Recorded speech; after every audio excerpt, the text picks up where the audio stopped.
Good evening, everybody. Happy Sunday. We have a special edition today, episode 15.5 with Creatorcon Q&A, and I'm your host, Phil Russert. We're with Jonathan Hedrick tonight, who's an excellent writer, and he's got a Kickstarter campaign, so we're going to talk about that. Before we do, of course, I do my shout-outs. For your comic book needs, you have Mad Titan Comics. It's MadTitan_comics on Instagram. It's Eric Gunderson, who is the owner and operator on Facebook. So please check him out. Check out Mad Titan Comics.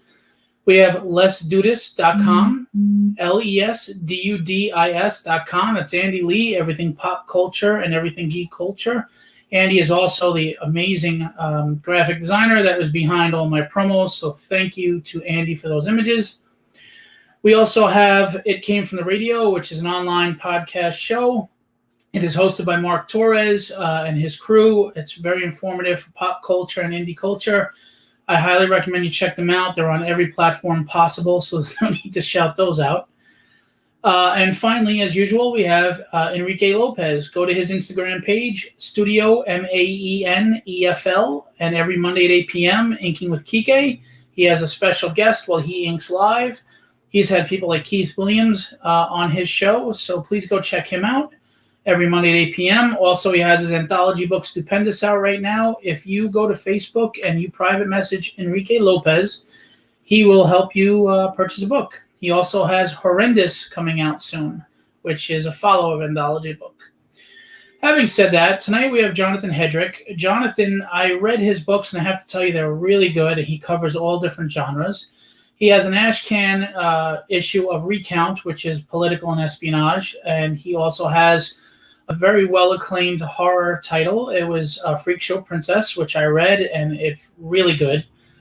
And right now he has his Kickstarter campaign, Freakshow Knight, that we're going to discuss. And he did a book that I found extremely interesting and original called Capable, where handicapped people around the world are developing powers and they don't know why. So without further ado, I'd like to introduce our guest, Jonathan Hedrick. Hi, Phil. Thanks for having me on. Hey, what's going on? How are you? Good. How about yourself?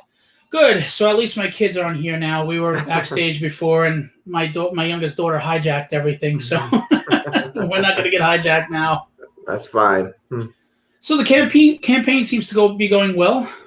Yeah, yep. Freakshow Night. It's live right now. We're about 17 days left, and we've already funded, unlocked several stretch goals, on our way to another stretch goal. So I'm really excited about it. Very cool. Did you want to mention some of the stretch goals, or? Yeah, so some of the ones that we've unlocked already is obviously a sticker. You got to unlock the stickers first. But I'm doing the stickers at 50 backer increments. So every 50 backers we get, we're going to unlock another sticker. We've also unlocked a digital copy of a book from a friend of mine named Travis Gibb. His book is called Voodoo Nations #1. He had a very successful Kickstarter campaign for that, and I was fortunate enough to get a copy of that to provide my backers so early after his campaign ended. There's also going to be a original print just for this campaign that a friend of mine did. It's another local creator. That's really cool. That just got unlocked. And what I'm really excited about is a dear friend of mine, David Galliano, who's a writer over at Mad Cave. He wrote an 8-page story that's going to be a separate Ashcan. We're going to print it out and everything. It's going to be a separate comic book, but it takes place in the same freak show universe as all the other books I've done. And it's his original story that you can pick up, and as long as we unlock that $2,500 goal, and we're less than 500 away from that. So it's going to be really cool to have that. Awesome.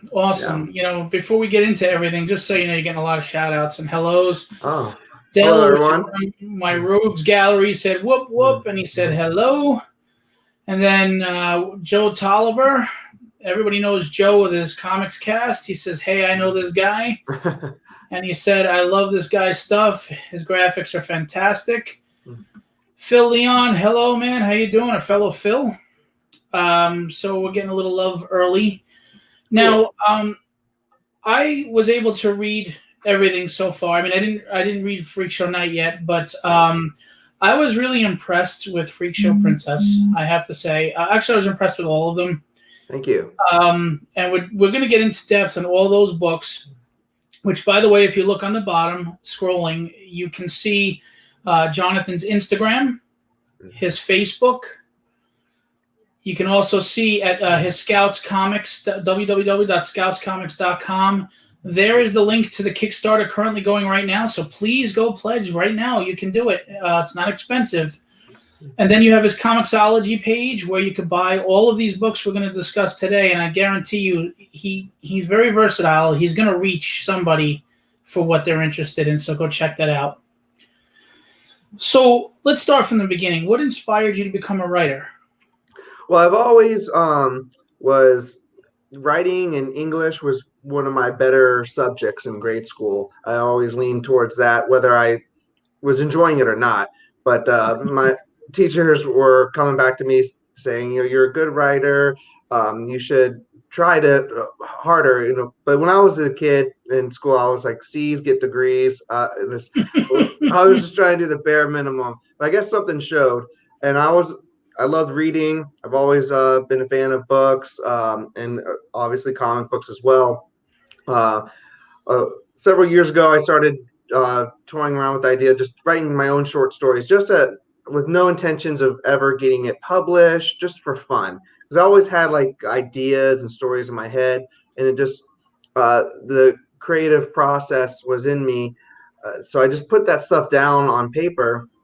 And then one day, about a year and a half ago, I saw a live YouTube interview with a comic book writer named Doug Wagner, who writes Plastic and The Ride.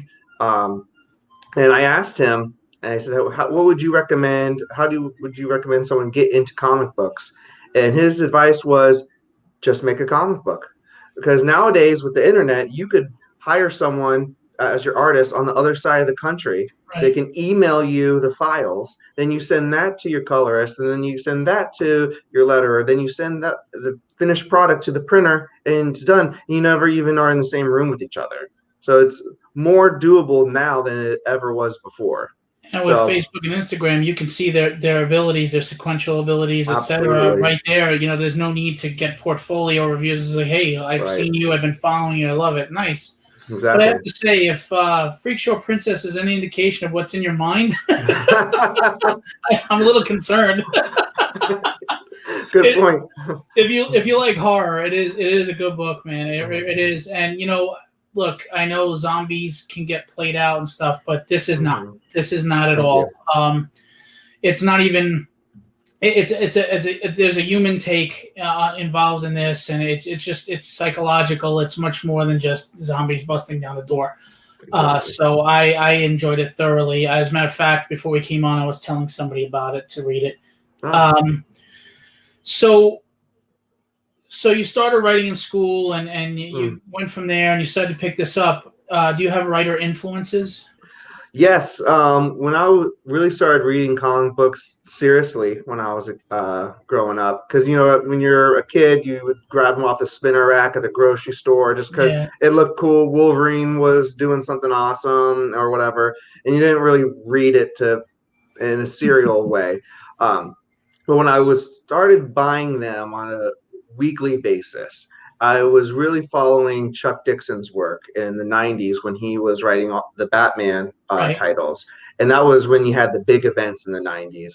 And he was part of the Nightfall crossover with all the Batman titles. And that was just so much fun. And then what really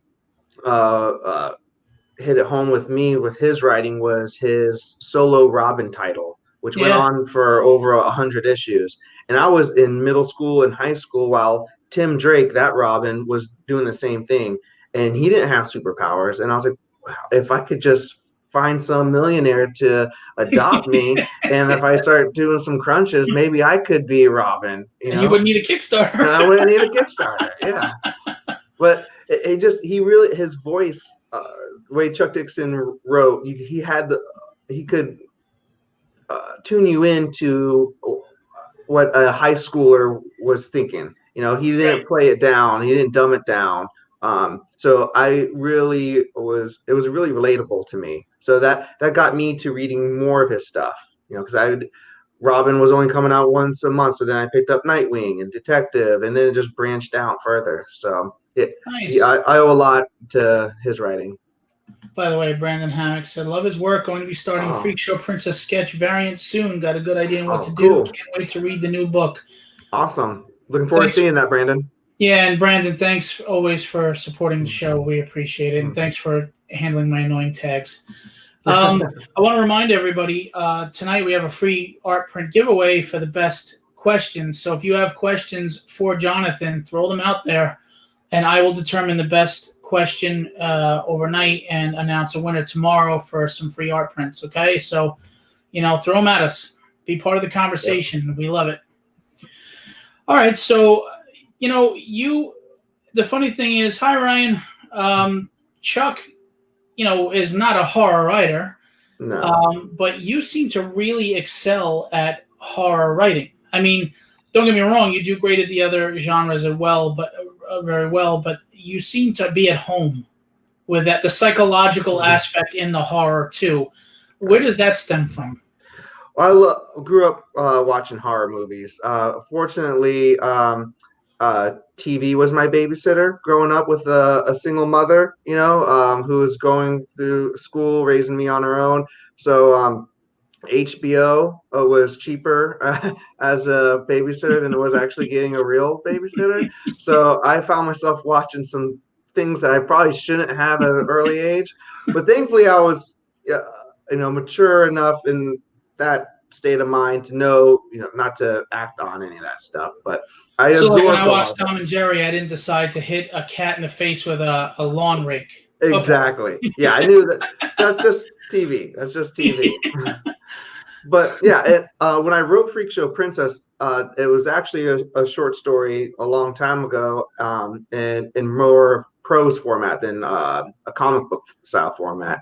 So I was reading a lot of zombie fiction at the time. So just zombies were in my head, and I put that one down on paper with also factoring in some of the things I was experiencing in my relationship with my ex-girlfriend that I lived with at the time, and how would we adapt to a zombie apocalypse together. So yeah, I always have a little bit of me in my what either I am experiencing or have experienced in my writing.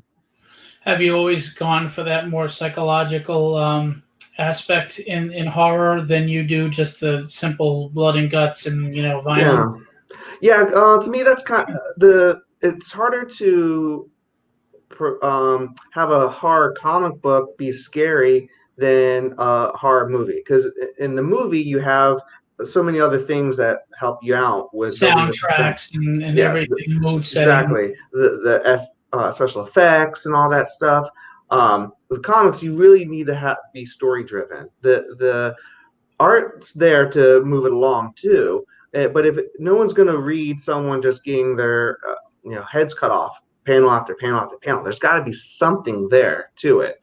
So that's why with my horror books, Freakshow Princess and Freakshow Knight, there's something to it.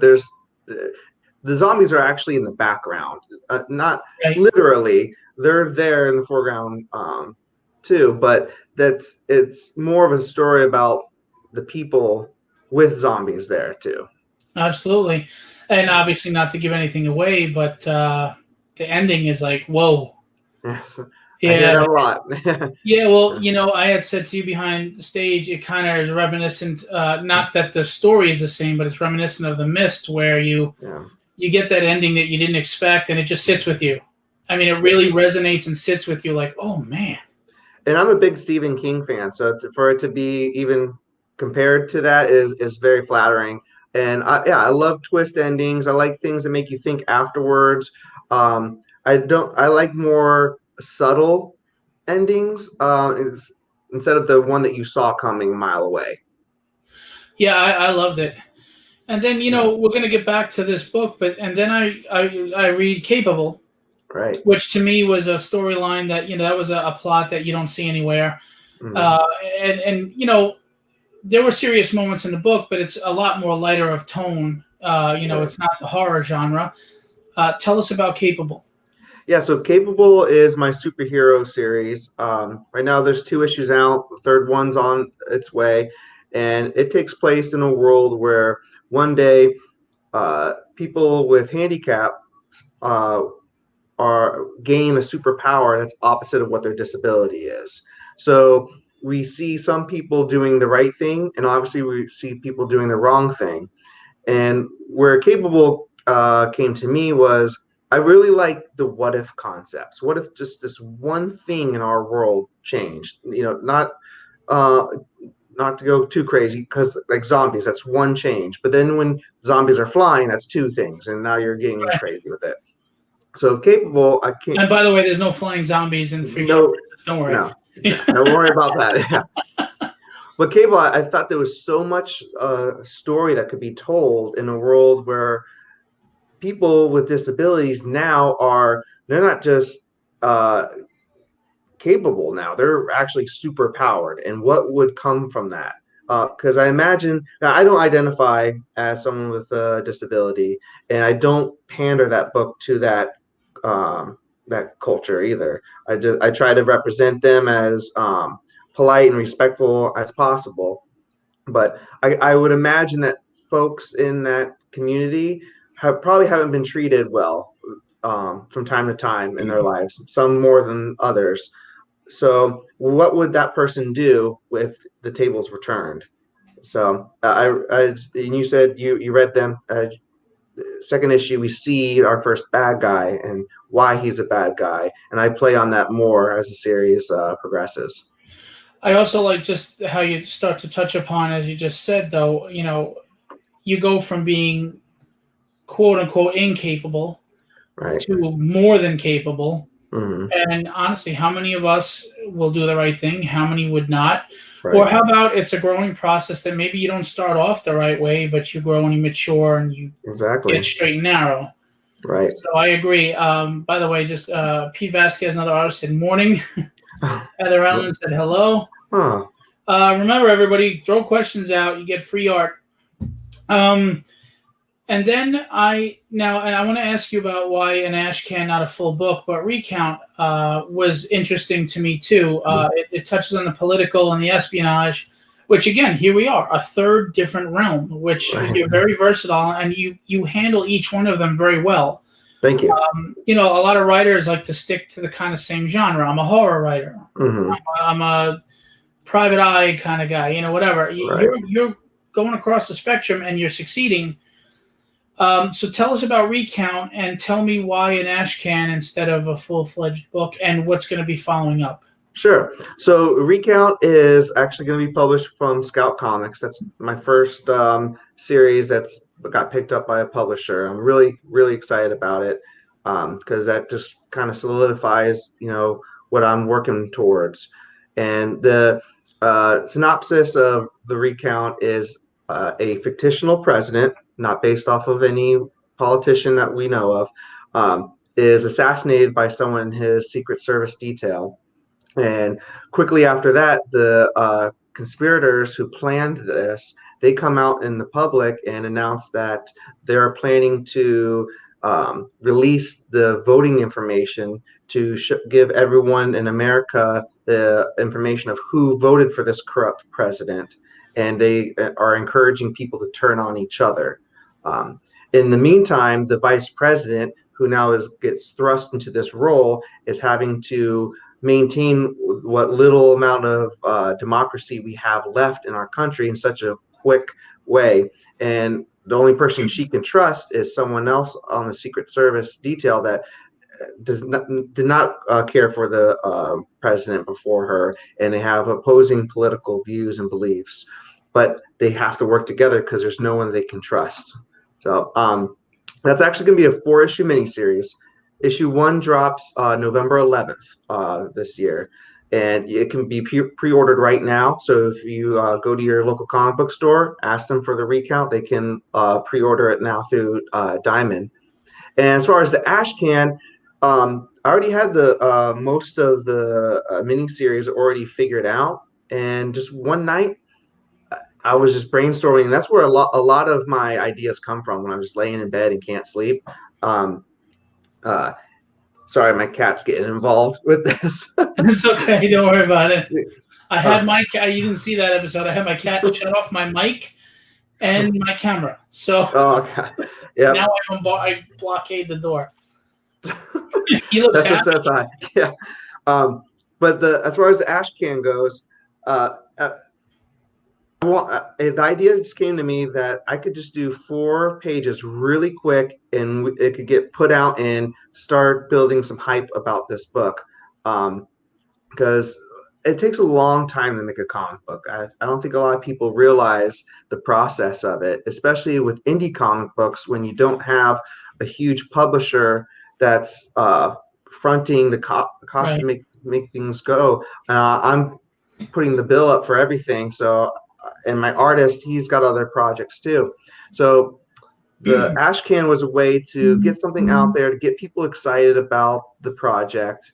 And those 4 pages actually take place before the events of issue 1. So technically it's issue 0. And that's the way I wrote it. And Um, I love that. They used to do that in the 90s. I have and I'm trash cans from the 90s, especially Image and everything. It was fun. and they're coming back. I think ash cans are going to be really popular soon. I'm seeing a lot of publishers. Scout's one of them. They have a lot of ash cans for their upcoming titles, and I'm seeing a lot of people doing it in Kickstarters as well as stretch goals. Like I mentioned, Freakshow Knight. David Galliano is going to have an ash can, which is going to be a self-contained story. But it's fun. You get a quick burst of a story or a backstory or a side story to something, and they're quick and easy to produce, and they're real collectible items too. So before we get into Freak Show Night, because I want to spend some good time on that, Mm. we just mentioned 3 of your titles, Yes. 3 different artists. Mm. But I have to say, as an art collector too, the artists you got matched each book. They matched each title. I mean, it was edgy art for Recount. It was edgy. It was more uplifting and lighthearted art for Capable. And then you had a more darker stylistic, for Freak Show, Right. Princess. And so, how did you get the right artists for these books? I really lucked out, and I fell into finding their art, or they were recommended to me. But there's a Facebook group called Connecting Comic Book Writers and Artists, which is a real Nice. handy. Yeah, if you're looking to become a comic book creator, join that group. And if you're a writer, go through the artists that are on there and save the posts of the people that you like their work. And when you're looking to actually pull the trigger on a project, go back to those saved posts and reach out to them on Messenger, and talk about rates and your plan, and vice versa. If you're an artist, you can post some samples, your rates. It's a good way to find people. I didn't even know about that page. That's awesome. I'm gonna go Yeah, check that out. You yeah. all There's should check that out. thousands of creators on that. That's Um, cool. Yeah. So I already know the story in my head. So I start looking for their art samples I feel would match the story I'm telling. So like with Capable, Gino, my artist for that book, he has, I don't want, his art looks juvenile in a way that he's not, I'm not saying that as he's not a good artist. He has, it comes across as, with me telling a story where the main character is in high school, it fits that Right. style. Well, just like Mark Bagley fit the high school version of Ultimate Spider-Man. It's not saying Right. that he's juvenile, but his style is able to capture that age group in his art. Exactly. Yep. And I agree. Yep. So what about Recount and Freak Show Princess? So Recount, my artist for that book, Gabriel Ibarra Nunez. He's from Chile, and he's an amazing artist, and he has such I a, really like that art. yeah, it's very realistic too, Mm-hmm. and it's edgy. I think it really puts you in the mood and the threat that is any moment when it looks when people actually look like people and they have the facial features, and he puts the detail on there, it fits that mood and it adds to the suspense that I was looking for the recount. And that's the word. I mean, even the way he did panels, sometimes it was like, you ever watch a movie and they do that close up on a person's face and you feel like that's when the arrow or the hatchet or something, Right. or Right. that's when the gunshot or whatever. Yes. He would do a few panels like that made you think, just based on the dialogue, whatever, ooh, something's going to happen here. So he kept, you're right, suspense. That's a good word. He fit very well. I love the art. Yeah, he's an amazing artist. I'm very fortunate to have him. He's had other published work too. He has another book at Scout called Graveland, and he's doing a book with Christopher Priest right now at Dynamite called Secret Six, Sinister Six. It's like a spinoff of Vampirilla. So yeah, he's made it. He's going to be a very popular artist once more people see his work, for sure. And then they're going to be wanting to line up to work with a writer like you, though, right? I hope, fingers crossed. Ride his coattails. Yeah. So now the art for Freakshow Princess, how did that come about? We're meeting up with that artist. Yeah, Ben World. That's actually my first, because Freakshow Princess was my first comic book. I found Ben at that same Facebook group, and I felt his art, the way that with the main character being a woman, he had his art really was feminine in a way he could portray a woman with, making her still look feminine, but a real feminine, not Jim Lee Gen 13. Mannerisms, the realistic body type. Yeah, absolutely. And when we really connected too when we started talking about the project, and he knew I was a first time writer, so he was able to guide me in a way and recommend things. So one of the most important things, that more useful things he's said to me, was explain to me the streamline process of making a comic book. So and the idea works in principle, but it doesn't always work out. But if your artist can give you 5 pages, penciled in ink, once those are done, you send those to your colorist. So now your colorist is working on the page 1 through 5, and now your artist is working on pages 6 through 10. And no one's rushing in a deadline and behind. Nice. Exactly. And then when your colorist is done with pages 1 through 5, you give those pages to the letterer. Now the colorist is working on pages 6 to 10. It's that conveyor belt. Nice. Yes, the streamline effect. That way you're not waiting 3 months for your artist to do the work, then another month for your colorist to finish that. Then you passed off about 3 months into the project. You have maybe like 2 weeks left just for the letter to wrap things up, and now you can promote things. You got completed pages. Again, it works in theory, and every moving piece has to be in the same process. Well-oiled machine. I agree. Yeah. But how long did it take you to do Freakshow Princess? That book took about 3.5 months. That's not bad, though. I mean, not bad at all. You're doing this on your own. You don't have the publishing company. You don't have the staff. You don't have the Marvel bullpen. Exactly. So I get it. But so now you have your Kickstarter right now, which I'm going to remind everybody down in the bottom. As it scrolls by, you will see the link to the Kickstarter. Please click on it right now. Go pledge. It's not a lot of money, but I'm telling you, if it's anything like Freakshow Princess and you like horror, it is worth your time. It's there with the HTTP and the kck.st. That's the link. Now, they're both titled Freakshow with something else. Is this an anthology? Do they tie together? Yeah, my plan is to have a 24-page one-shot in the Freakshow universe. I'm calling it the Freakshow Kingdom eventually. And so once a year around Halloween time, a new 24-page one-shot in this world that's a self-contained story, but also has a common thread. So there's going to be things that link them together. You don't necessarily need to have read the previous chapters, but if you have, you'll see like Easter eggs and common themes that you'll pick up on, and it'll be more fun that way. And that way, when I have several of these stories and some side stories that I'm asking other writers to help me out with, it'll be a nice collected, bound collection of these different stories, and with a different art team on every single one of them, but still taking place in the same universe. So I'm really excited for that to, come into fruition one of these days.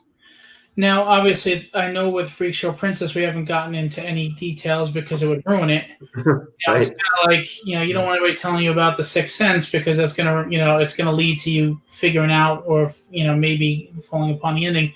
Can you give us anything about Freakshow Knight without ruining it, or? Yeah. So Freakshow Knight has a different main character. His name is Red, and he's heavily based off of my own father.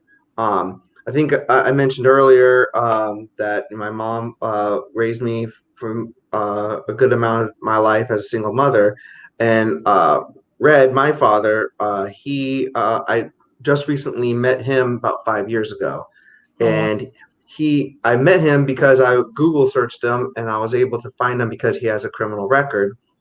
And I found out that he's actually incarcerated in a prison in Colorado. So I chose to write him just a brief letter saying, I'm just interested in getting to know you.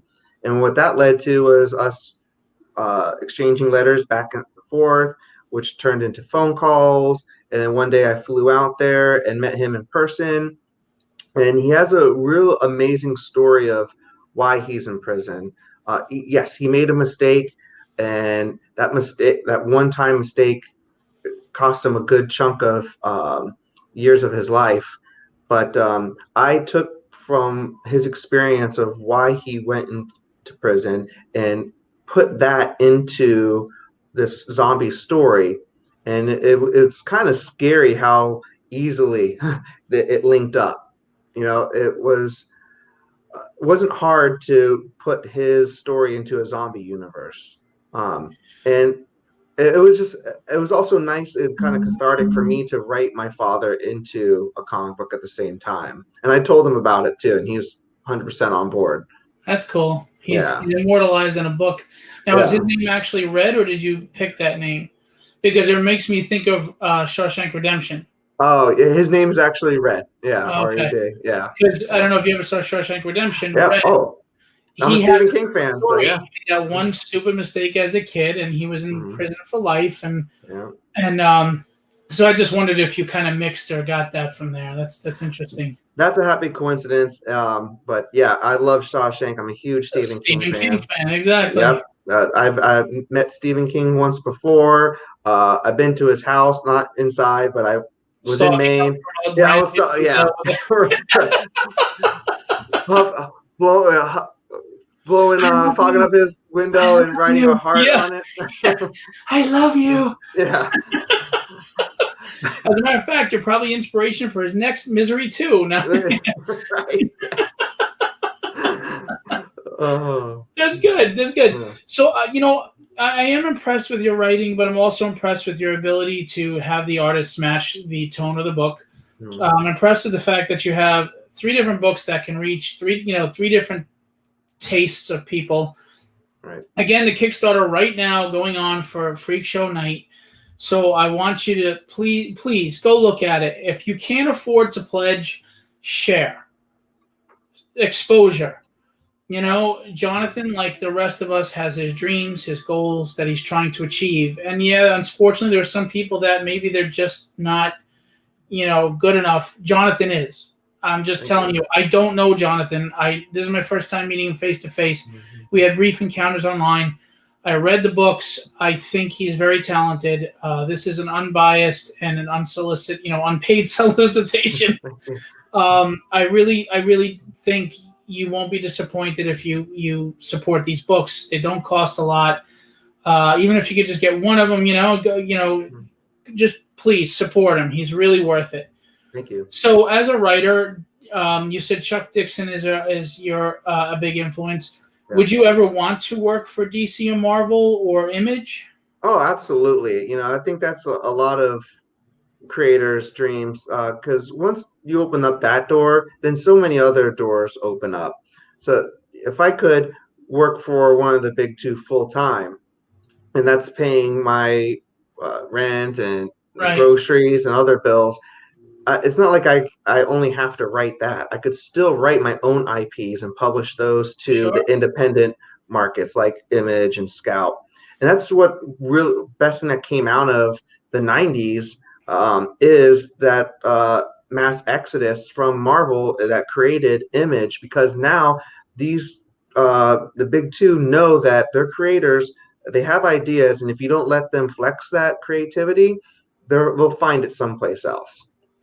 And So you definitely need the flexibility, because just imagine some sort of editor telling you, no, you can't do that ending or whatever. It would kill the story. It would kill the whole thing. exactly. So you need that freedom. But we were talking about, pitching to Image, and you were telling me why that's not an option right now. Yeah. So if the listeners don't know, with Image, it's they're a fantastic company. They uh, so many good books have come out of there. I could go on all rest of this conversation about it, but you have to have 5 issues in the can, meaning script's done, art's done, coloring's done. Then you pitch it to them. Then they come through. If you get picked up, then they're going to come through with their editors, in addition to whatever you're editing you already had done.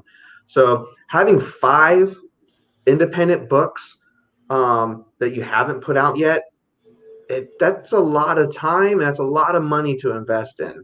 So that's why you see some of the guys from the big two, they're writing X-Men, they're writing Batman, but then they have their book at Image because they're buddies with other creators and they know that it's going to get published, and they don't have to put up so much money up front with each other. Whereas right now, I'm paying my guys because they need to make a living right now. Right. So it's tough. That's why a lot of people can't do this forever, unfortunately. Well, you're about to do, you're finishing up you got the second issue in the, Freak Show anthology, Hmm. 3 more, and you've Yeah. got something to pitch. Oh, who knows? Yeah. Hopefully, like Kirkman, you won't have to lie and say it was about aliens. And I love that story about him. And I got to be able to do a video chat with Robert Kirkman in a group of people at a comic book store and ask him several questions. And he's a great guy. You got to show him Freak Show Princess. Yeah, I'm gonna try to slide that once the cons open up. Maybe slide that across the table for him. But I love The Walking Dead. That was a great series. I picked that up religiously. That was one that didn't get buried in the stack of comics. That one was get home and read this one before everyone spoils it. And it's funny that you say that, because reading Freak Show Princess to me kind of brought me back to when Walking Dead was at its all-time high, Mm-hmm. because it wasn't about the zombies. It was about Right. the experience of the people and their mental state and things like that. And then he always had that moment where you literally out loud go, "Oh my god!" or "Oh crap!" Yeah. Well, yeah, the end of your book does that. It's like, whoa.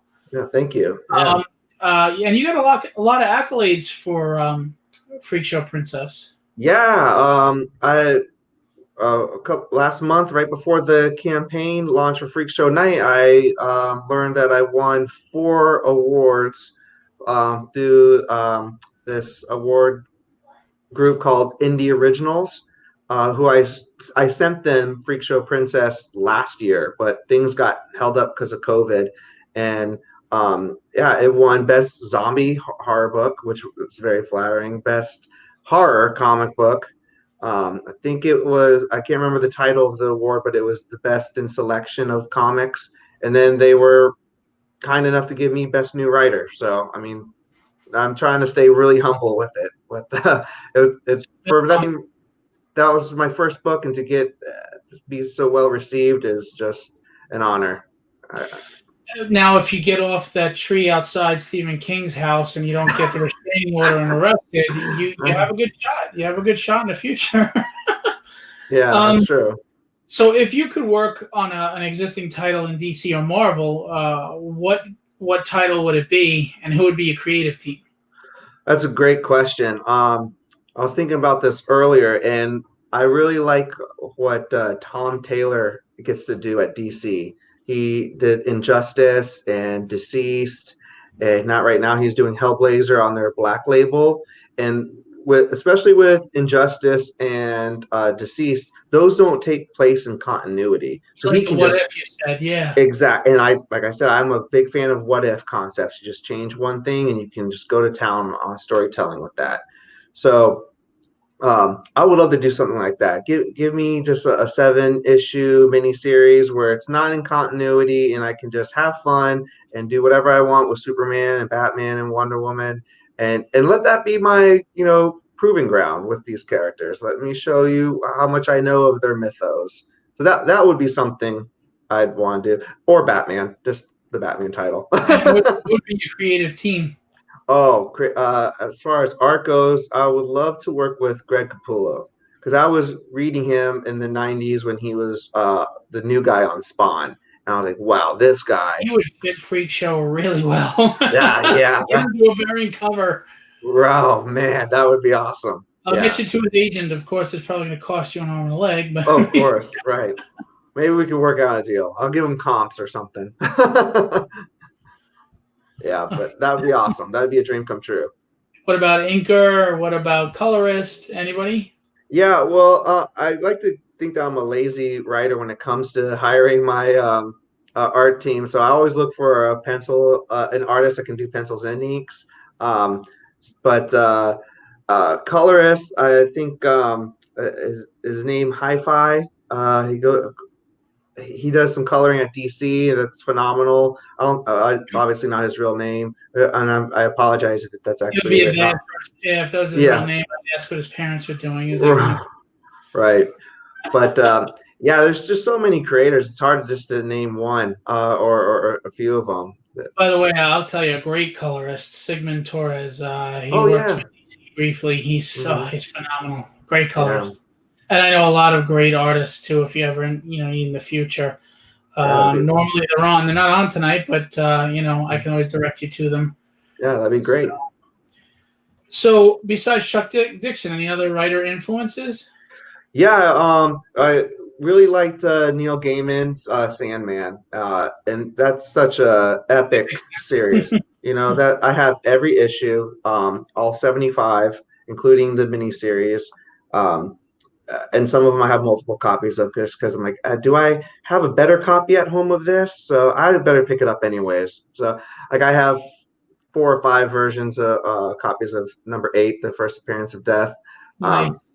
Neil Gaiman's a big one. Alan Moore. I've reread V for Vendetta and Watchmen multiple times. His Swamp Thing run is just epic.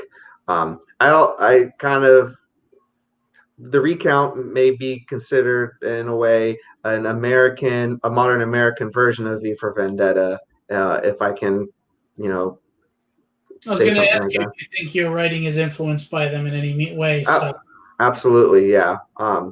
Also, Mark Miller, who did, yeah, yeah, Secret Service, Wanted, Civil War, Old Man Logan. What I really like about him is he's also multi-genre. He doesn't box himself into one thing. He can do superheroes all day, but then he can do the awesome other things too. So, and his stuff gets picked up in movies. Almost everyone has seen a movie that Mark Millar has done. what about Brian K. Vaughan? I love his Oh work. yes, Saga. When are we gonna get the Saga movie? Why the Last Man? I Why the mean, Last Man nobody too? talks about that anymore. But Why the Yeah, Last Man is an amazing book. I mean, I yeah, actually cried at the end of that book. yeah. Like the story, yeah, it was just so good. That went on for a long time. And Brian K. Vaughan also did that. He's the only one to also write The Walking Dead besides Kirkman. He did a short called The Alien. So that Yeah, one's that's right. And he did mhm. Ex Machina. Yep, I that's a mean, good one everything too. he writes is gold. Everything. Yeah. So yeah, man, absolutely. So we do have a few questions to get through. Dell asked, "What was the most difficult project that you worked on?" Oof. Well, this is going to be a lame answer, but almost every project hits a snag at some point. Um, what I'm going to say, the Recount comes to mind because I'm working with the publisher right now with that, and there's so many other moving parts besides just me wanting to put out the book. There's the promotion part of it. There's multiple editors. A lot of people are reading this and putting their lack of better words, 2 cents in. So because it's going to be in Diamond and be in multiple stores across the country, I can't just, I don't have final say. I mean, I do because it's my IP, but I still have to work within their guidelines. So. But you know what? It's a good learning experience, and Absolutely. their experience brings something to the table that you never know how to help. And I agree. There's another question from Dell, but first I'm going to go to Tony. Do you have any time constraints, and are they reasonable or do they vary, especially now that you're the publisher? Yeah, I do have deadlines with the Recount for sure, but I'm still the project manager of that book.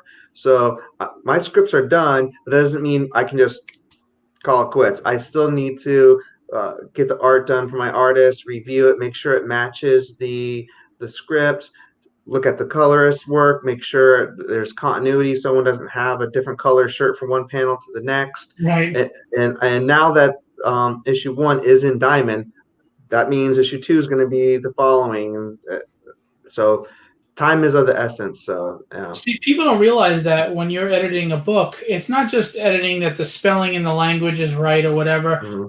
I think it was Sean Chen or somebody said this the other day.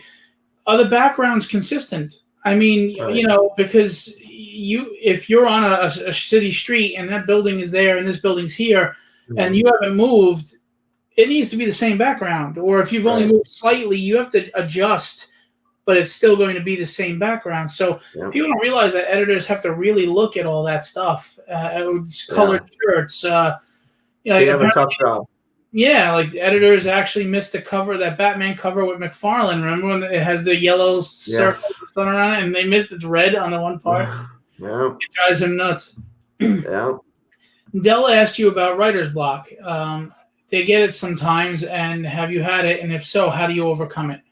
Yeah, I get it honestly frequently. And my method to kind of shake out of it is I use the crossword puzzle analogy. So if you ever, done a crossword and you get stuck on a clue, you just go back to it.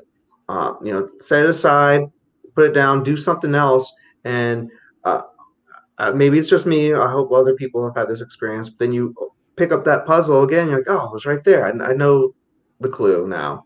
So do something else. Come back to it. Maybe start writing something else too. It's going to come when it does. You can't force it, because when you start forcing it, it's not going to be organic, and those words that you put down aren't going to matter. It needs to have a purpose. Right. It's force will come through. Exactly. You have to be loose. I agree. I absolutely agree. So, with DC, you said all your influences. Who would be the one big time creator, and that could be, it doesn't have to be just comics, that you met and fanboyed like big time with, and who have you not met yet that you would absolutely die to meet? Well, every time I've met Chuck Dixon, I fanboy down on him, and he's very sweet about it. Because I always try to have a story or an anecdote in mind, just so I'm not just saying, "Hey, Chuck, I love your work," and then he doesn't have anything to say about it and slides my issue of Robin back across the table after signing it. So every time I see him, I try to tell him how much he influenced me, and try not to stumble on my words with him. And he's always been polite. It's hard when a writer can't speak. Yeah, I know. Yep. But the one good experience I had with Chuck Dixon is I haven't cosplayed much, but one time I did go as Hush from nice. The Batman storyline, and I was wrapped up in bandages, had a trench coat on. A lot of people thought I was actually the unknown soldier. That's fine. But I was talking to Chuck about how he felt with Bane being in the Dark Knight Returns movie, because that trailer had just dropped. Dark Knight Returns. I was thinking. Yeah. I was thinking of not Batman and Robin. Yeah. I already know his opinion about that, and everyone else's. But we had a good conversation about what it's like for a creator who gets to write on Batman and put like their stamp on a permanent Batman villain. That's actually a goal.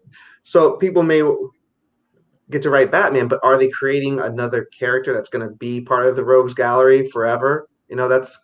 That's achievement right there. See, I always felt they just took what Graham Nolan and Chuck Dixon did and threw it out the window. And Yeah. see, the thing about Bane was it wasn't just his brute strength and venom. They made it about all the venom. That's why he was a strategist. He was a master strategist. He was as intelligent as Batman, and as physically imposing.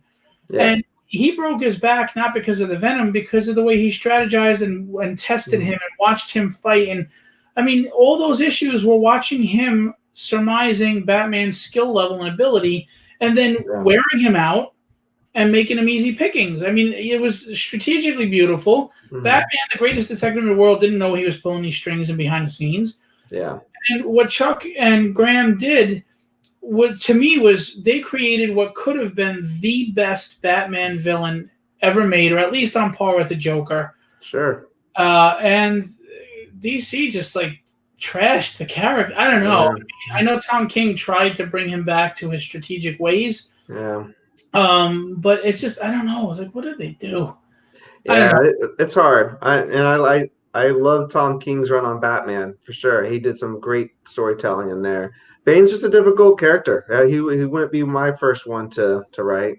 It's a smart character, so you got to be a smart writer to put on a good story with him. Oh, you put it right there, right? And you have to be, but you also have to be not lazy. Yeah, right. Lazy. You're going for the lazy right. And who would be the fan that you haven't met? I mean, the person you haven't met yet that you'd like to fanboy on? Alan Moore, because I know he's so difficult to actually get in person because he's not going to cons and he has this reputation of being difficult. He doesn't want it to have anything to do with the adaptations of his work anymore. So I would love to just sit across the table, with drinking coffee, tea, or whatever beverage he wants to have, and just pick his brain. Just to hear his experience with the industry would be enough for me. Well, he's watching right now, so no, I'm just kidding. Hey, Mr. Moore. I love you on Swamp Thing. Alan Moore. Yeah, I doubt he's watching me. Yeah. So with everything going on with DC and everything right now, how do you feel about the future of the industry, especially indie comics? Yeah, well, I know it's just a difficult time for so many industries, and I think the comic book industry, anyone outside of comic books probably didn't realize how much this was going to affect this business, with Diamond shutting down and stores having to close and not open their doors for new people. So ironically, I think it helped the indie business, because when Diamond shut down, all these indie creators, they still had books and they could ship them out. Right. So I was making contacts with stores in different states I've never been to before, selling them my books at cost where I wasn't making any profit, shipping it to them 2-3 day priority mail, and they had something fresh and new in their store. So thank you, Big Two, for doing what you did in Diamond, because you helped me put more of my books in other people's stores, and they probably put some of those in front of your back issues that aren't selling anymore. And that's the thing. I think this is the time for indie creators. So, I mean, I'm not lecturing to you by any means. I'm not a creator. Sure. I don't care how low you feel, how self-conscious you feel. You have to plug along. You are very talented. You are a really good writer. Thank you. Books are entertaining, and they're just as quality, if not better, than anything that's out there. So the only thing I think stopping you is yourself. Absolutely. Yeah, I agree. Going back to the Shawshank Redemption, it's all about time and pressure. Just keep plugging away, and eventually you'll break through to the other side. But you can't quit, and you have to keep going, because what you're doing is good. I really enjoyed all 3 books, and I didn't know Capable 2 was out. I'm going to pick up the books, and I'm going to support, and I want to. I want to read them. They're good, and I'm gonna support Freakshow Knight. Thank you. And I wanted to ask you, because I forgot to talk about this beforehand. But do you have the issues just to show the cover work or anything with you right there? If not, you can tag me in a post after. To share my screen for Freakshow Knight. Actually, do you have a second screen? I don't have a second screen. I'm Oh, sorry. I can't do it that way. I would only be able to do it if I share on Okay. my screen. But Yeah, I'm sorry. But if I can have a second to talk. I didn't think to ask you to have it on hand. Oh, that's okay. Well, I can talk about the art for Freakshow Knight because my artist on that book is phenomenal. His name is Stefano Cartaselli. He's an Italian artist, and he pencils, inks, and watercolors Oh this wow! book. So the book is essentially painted by him as far as the coloring goes. And he's a very raw, unique artist. He's been in Heavy Metal magazine multiple times. He also has been published by Scout, Caliber Press. He does his own art books. He's just a phenomenal artist. I don't know how I was lucky enough to work with him on this book, but it fits the mood. It's very the lines are jagged and rough. It just like Red, the main character. He's rough around the edges because he's done time in prison. Before prison, things weren't easy for him. Now he's outside of prison during a zombie apocalypse. So it fits the mood. And if any of you have read anything from Heavy Metal magazine, it fits. You can see how this guy gets published often. Does Freakshow Knight have another ending that you don't see coming? I would hope that it's not that predictable. The ending does happen fast. And there is some spoilers I just wouldn't be able to talk about that start about halfway through the book. I had to be very selective on the pages that I put on the campaign page just to make sure nothing was spoiled.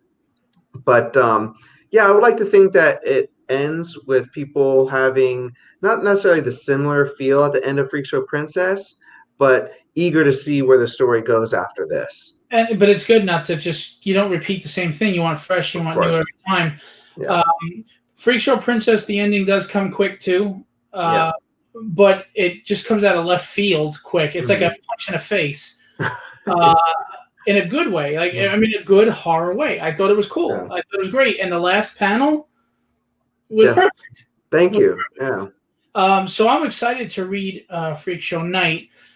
Now, you said the campaign goes on till when? Last day is October 1st. Okay. And then how long after that before pledges are fulfilled, would you think?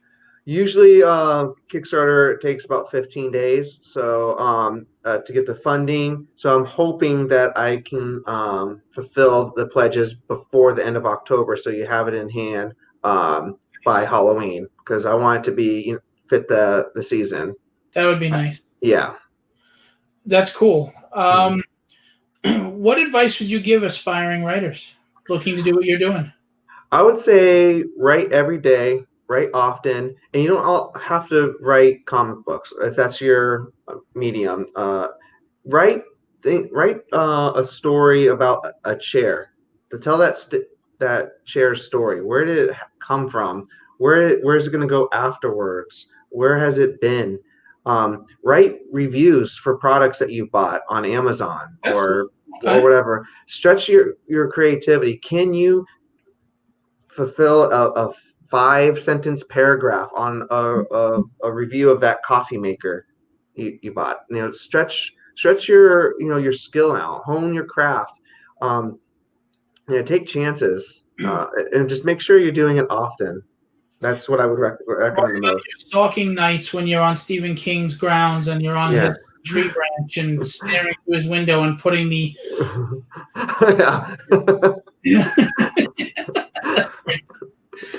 Steve Garcia, great guy. He's one of the Rogues Gallery. Has a question. Sorry if it's been asked already. He always starts with that. Don't be sorry. But does Jonathan have a want to write a novel, one-off, or a book series? Yeah, I would love to test out a novel for many reasons. One, prose is difficult. That's a harder medium to write in. You have to really be a wordsmith for that. Also, you don't have to pay for an artist except for your cover. So I think that journey from beginning to end for a novel as a writer would be very challenging, but very rewarding if done. What I would write about, just trying to make sure my cat doesn't get tangled up on my headphones. I just don't have enough story right now for a full novel. It would have to be something at least 300 pages to make it worthwhile. So, And like you said, don't force it. It'll come when it comes. exactly. Yep. Your story, you have your stories you want to tell here. Right. And again, with Freak Show, the Freak Show, I guess, is anthology a good word to use for it? Yeah. I like to think that it'll be eventually an anthology because every story is going to be self-contained. There's going to be a different art team on each one. There's eventually will be different writers as well, with me probably being the majority of stories written by me, but some other creators. So I envision it as just maybe 3 24-page stories, 2 to 3 short stories, and who knows in between some Make fan it art. So you can go to Image. Yeah, right. Yes. But we'll see. That's a project that I only want to do 1 book a year because I don't want to force that as well, and have it come out seasonally every Halloween time. You know. And again, I like that they're self-contained, even though they're part of a larger universe. Yeah. You know what that reminds me of too? I mean, I'm not saying that the story or the plot or the writing is like that, but just conceptually, you ever see the movie Signs by M. Night Shyamalan? Yeah. Well, it's this whole world of an alien invasion Mhm. from this one family's perspective. Right. So when you go to these books for the Freak Show universe or Freak Show Kingdom. Kingdom, Yeah. it's that perspective of that protagonist, but in this grander scheme world. Right. And that's great, I mean, because honestly, when the crap hits the fan, all you have is your own perspective of what you're dealing in with what you're going through, no matter if it's affecting the whole world or not. Right. And Freakshow Princess, again, your protagonist is a female, and she's in the book, and it's about her. And then you said this new one, Freakshow Knight, is about Red, who just got out of prison or is still in prison. He's out of prison. Yep. Okay, so I imagine I don't know, but do you get into not just he's dealing with a zombie apocalypse, but I just came out into the real world for the first time finally, and what the hell, man? Yeah. Well, the theme of it is about redemption. He did things in his life that got him into prison. Now he's out, but it's during a zombie apocalypse, but he still seeks redemption. And he's finding himself living a mundane life, even outside of prison, just because when you're inside and you're incarcerated, you're very institutionalized. Your day in and day out is very monotonous. But now he's outside living on his own, and it's the same way. So he's still kind of in a prison in a way. Okay. So something comes along and breaks that cycle and offers him an opportunity to redeem himself, and we get to see that in the book. Nice. And how many pages is this? 24 pages. Excellent. So it's a full book.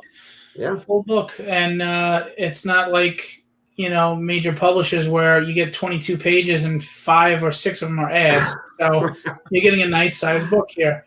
Yep. What's the lowest tier for the book? The lowest tier is a $5 digital copy. So you'll get that, and you'll get a lot of non-physical stretch goals too. So we've already unlocked, like I said before, one complete comic book from another creator. You'll get digital copies of any prints. If we can unlock the $2,500 stretch goal, you'll get a digital copy of David Galliano's 8-page short story. So you can potentially get a lot just for that $5 pledge. Then the next one up is $10 plus shipping. Is that $10 a physical copy? A physical copy, yep.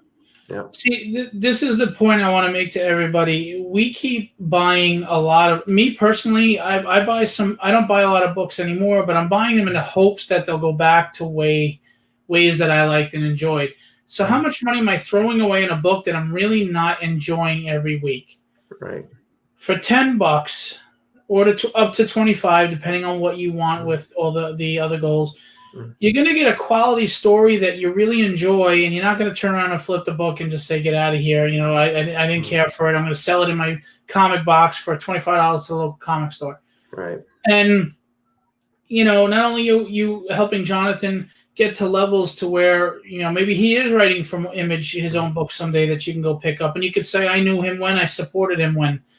But I mean, honestly, in this day and age, you don't get what you pay for anymore. But I'm telling you, you will get what you pay for when you buy the books. I really enjoyed them, and I'm not going to lie. I'm a very honest guy. I get a lot of people that send me stuff, and you always worry. I hope this isn't really bad. I mean, because I don't want to hurt anybody's feelings, so I'm not going to. But I don't want to lie. You know, I mean, it's an awkward position. But when I wrote you and told you what I said, I genuinely liked it. I genuinely felt, you know what, I don't have to pretend. I don't have to lie. You know, because I know I have to interview you for an hour. Right. And if I don't think it's any good, that's a tough interview. Yeah, I bet. And I genuinely really do think you have a future in writing. I do. I think you're very good. I was very impressed with all 3 books. And again, I do think you matched up with the right artists. And so I'm going to ask you the last question I ask every guest that I have on. I don't know how old you are. You're probably a lot younger than me. 39. All right. Well, you look even younger, but I get that so lot. I guess you're old enough to be a little seasoned. If you could go back in time to your younger self, whatever age it makes sense to you, excuse me, what advice would you give yourself as far as, you know, being a writer and getting into this career? You personally. I would personally tell myself to save my money. Still do it, but be more frugal with my money. Seek help from other people more. Network more. Because I wouldn't be where I am right now this short time I've been an indie comic book creator if it wasn't for other people in the community that have helped me along the way. You're welcome to shout them out if you decide to. I don't mind either. Yeah. So my local comic book stores, 9.9 Comics in Melbourne, Famous Faces and Funnies in Melbourne, Kingdom of Comics, Infinite Mushroom. Those comic book stores in Brevard County, where I'm from, they've been supportive of me 100%. And if it wasn't for them having their trust in me, then I wouldn't have got their customers at trust. And it's opened up so many more doors. And now the comic book stores in other states that are supporting me, that I'm on a first name basis with, that will reach out to me on Facebook and say, hey, we're out of copies of Capable. Can you send more of them? And now I'm shipping books to Tennessee and Texas and Illinois. Again, I haven't even gone there to do an appearance, and my books are selling. So that's got to feel good, though. It feels great. And the best part about it is helping the comic book stores. The retailers they're the backbone of this industry, and we have to keep our brick and mortar stores alive. Right.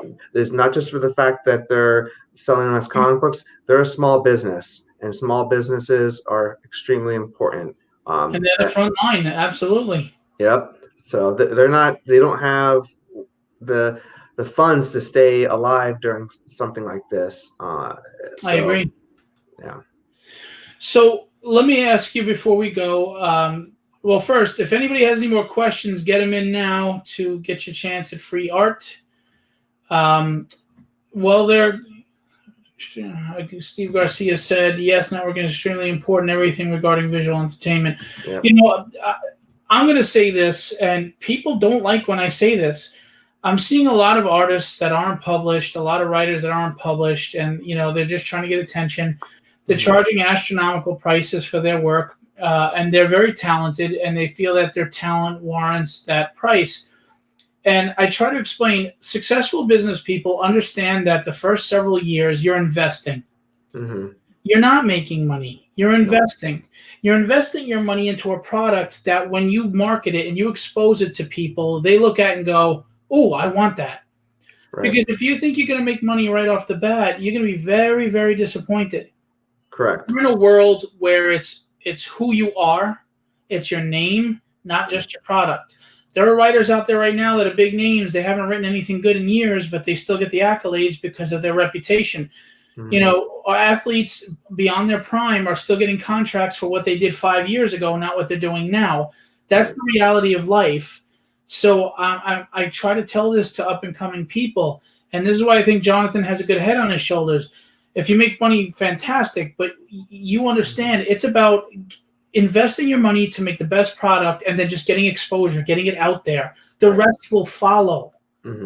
You have to invest in your own business. It's like if you're a parent, you want to see your child grow, you have to see the business grow. You have to invest in them.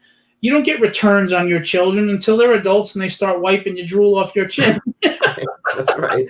So that's what a business is. I mean, it's the truth. You have to be patient. You have to work hard, and you can't expect to be making tons of money right away. Make a name. Exactly. The name will last well beyond the time it should, and the money will follow. Yeah, it's well said. Yeah. And I think you have the right attitude as well as the right talent. So I really wish you the greatest of success. Thank you. I really appreciate that. Before we go, I'm going to remind you there's his Instagram, there's his Facebook, Scout Comics, which is the publisher for Recount, which is his book that will be out soon. But he also has the Kickstarter right now. That is the link. The Kickstarter is going on right now until October 1st. It is Freakshow Knight. If you like horror, I'm telling you, he's the guy to read. It's a great book. It's a self-contained story, but part of a larger universe, so you can just jump right on. But if you'd like, go get Freakshow Princess, which is a different protagonist, but in the same world. And it has a great ending that just kind of punches you in the face out of nowhere, just like the end of The Mist, in my opinion. A different ending, but just that feeling. Right. And also, if you go to Comixology, you can pick up all of his books. You have Capable, you have Recount, you have the Freak Show, what did you call it again? The Kingdom, Freak Show Kingdom. Freak Show Kingdom, yep. So give us a little wrap up on the books before we go, and whatever pitch you want to give.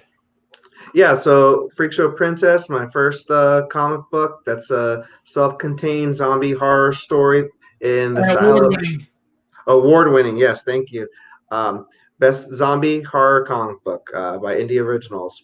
It's much like Night of the Living Dead, where a woman is trapped up in her boarded house with a zombie invasion slowly growing on the outside, and we see her reflecting on the events that got her into that position.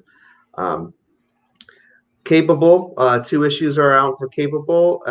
This is my superhero book that takes place in a world where people with disabilities wake up one day with superpowers that are opposite of what their handicap was. Issue 3 should be out later this year. And then the Recount coming out on November 11th it should be available at your local comic book store. Ask them now to order it because it's in previews this month. They have until the end of this month to order it. That's my political thriller. If you like 24, if you like Tom Clancy style stuff, espionage, thriller, political thriller, as I like to say it. My elevator pitch is House of Cards meets The Purge. So there is a little bit of horror element with that, but that goes hand in hand with politics too. But it's there's no agenda with that book. The words Republican. It's just a good story. Yeah, thank you. Yeah, the words Republican and Democrat don't even exist in this story. So I'm very apolitical myself. So I am not smart enough in politics to push any type of agenda. It's entertainment only. And then my live Kickstarter, Freakshow Knight, that's the follow-up to Freakshow Princess. Still a self-contained story, different main character, ex-con out in the wild living amongst the undead. So please check that out if you can. Awesome. Steve actually has another question for you. Will you be hitting the con circuit when they open back up to sell books beyond the Kickstarter? Absolutely. I can't wait till the cons open up again. You ever come to New York, come to my show. Absolutely. I'd love to. Yep. guys. I miss the cons. That's another thing that a lot of the brick and mortar stores relied upon. Going out to these places where their inventory it wasn't seen by the same people over and over again, had a chance to move some product and meet new clientele and shake hands with new customers that might be future consistent customers. And then as a creator, going out there and being able to push my book to someone that it isn't going to the same comic book stores over and over again that I in my local area, and just to explain my story to other people and give them a chance and see them walk away with it. It's really exciting. So yeah, absolutely, Steve. And I hope I see you at one of them. Steve actually is an artist, and he's got an impressive resume, and he's also just one of the finest people you meet on Facebook. So, yeah, that's good to hear. So yeah, listen, I thank you for coming on. I had a good time talking with you. I was really impressed with the books. I got to read them, like I said. So I'm not, and I don't know Jonathan, so it's unbiased. It really is unbiased. I'm being very sincere with you. They're really, really quality books. Thank you. If they weren't, no, I wouldn't say they're not quality books, but I would not push as hard as I'm pushing right now. I'm telling you, they are worth it. He's a good writer. He's an excellent writer, and he's only going to get better at writing. And you got to go check out the Kickstarter right now. What I'm going to ask you, Jonathan, is after we're done, send me all the graphics or the covers or whatever, if you can, for all the books you have out, and I'll do a post just to follow up to our show, showing everybody what it looks like. I'll put the Kickstarter image in again, just reminding everybody what we talked about. Give them because people love visual. Sure. So you entice them a little bit with the art, because unfortunately we can't tell a lot about the story, or it gives away too much. Right. And you wouldn't want us to. If we give it away, it just sucks. You know, damn it. So again, we gotta support indie creators, and I'm gonna remind you, he may be indie now, but he may be that guy that you're lining up with 150 people at a comic store someday. He'll remember the people that helped him start. Yes. Definitely. He will remember, and you got to get him before the restraining order. Before Stephen King has him in jail, all right? Seriously, I cannot say enough. I enjoyed the books. I'm going to be picking up. Now, I have digital copies of the books, but I'm going to be buying the physical copies of them, as well as Capable 2. And I am going to be there for Recount. I'm going to pledge on Kickstarter. I'm going to tell my comic stores they need to carry your books, and especially right now. Recount's ready to come out. I want to have that out. You should all go to your retailers, your local comic shops, and tell them the same thing. Even if it's not a book you want to read, it takes you 5 seconds to recommend them and put the book on the shelf. Right. Pay it forward. Do something good for somebody else. And there's a retailer pledge on Freakshow Knight's campaign. So if you're not able to pledge for it, let your local comic book store, maybe they can pledge for it, and then you could buy it from them. And now you're helping out your local comic book store and me at the same time, and you didn't even have to back the campaign. So, and especially if you're someone who's complaining about the big two and how they're not giving you what you want anymore, all the more reason to support these people. They have the hunger, they have the passion, they have the same disappointment that you guys have that they're gonna want. Oh, now Dan shows up. Yeah, hey Dan. Better late than never. Dan said, "We're just about to sign off." What's up, Jonathan? In all seriousness, though, you know, I keep hearing people complain about current comics aren't that great. They're not written well. They don't appeal to me anymore. Well, what are you doing about it? Exactly. It's real simple. Go support your indie artists who have your same disappointments. They're hungry. They want quality stories just like you do. That's what you do. Be the change in the world you wish to see. If you don't like the comics industry the way it is, use your support on indie guys to change it. All right? That's my soapbox preaching for today. Jonathan, thanks for coming on. If you can hang out backstage for a few minutes, as I say, see ya. Tell your cat to smile. Is a boy or a girl? That's a girl, Tessa. Yeah. She looks aggravated. She has what I call a permanent sad face. She's not a sad cat. She just has that facial structure where, like, kind of a grumpy cat always look grumpy. She just, You should start doing memes with her. Right. Grumpy cat, Mrs. Grumpy Cat. Yeah. All right, Jonathan. Thanks, man. I appreciate you coming out, and God bless and much success. Thank you so much. Thanks, everyone. All right. All right, that was our special episode 15.5 with Jonathan Hedrick. And again, look at all his credentials, his links on the bottom. He has a Kickstarter going on right now for Freakshow Knight. Please go check it out. Comixology has his past issues, which you really need to read. They're good. I know we've hammered it home, but he's well worth the hammering. So go get it. Also, I'd like to say that we have another local and indie artist on this Tuesday on Creatorcon Q&A, our regular episode 16, Lula Lucas just recently got a Vampirella cover through an LCS. She's very talented. She's a great person. I've known for a while. She's been on all my shows. So this Tuesday at 10 p.m., please come on out and see her. And then we have Sora Sung on Friday, which is one of the indie queens. So come on out and see Sora Sung. Again, please help the indie artists. I get a lot of major Marvel and DC artists up here, and I love talking with them, and they're great people, and I'm glad that they're where they are. But they don't technically need the exposure. They're doing this just to reach out to their fans. We need to support guys like Jonathan and Lula. We really do. As a community, we have to come together and build each other up and stop tearing each other down. There's a lot of great work out there that we're not even looking at. And then you're going to someday go, oh, man, I didn't know about this. Well, I'm telling you, now you know about it. Go support these people, okay? As far as the art giveaway, we didn't have many questions tonight, so I might just reward everybody that asked a question. I will reward everybody that asked a question. And I will reach out to you guys individually after the show. That's Dell, that's Tony, that's Steve. Thank you, guys.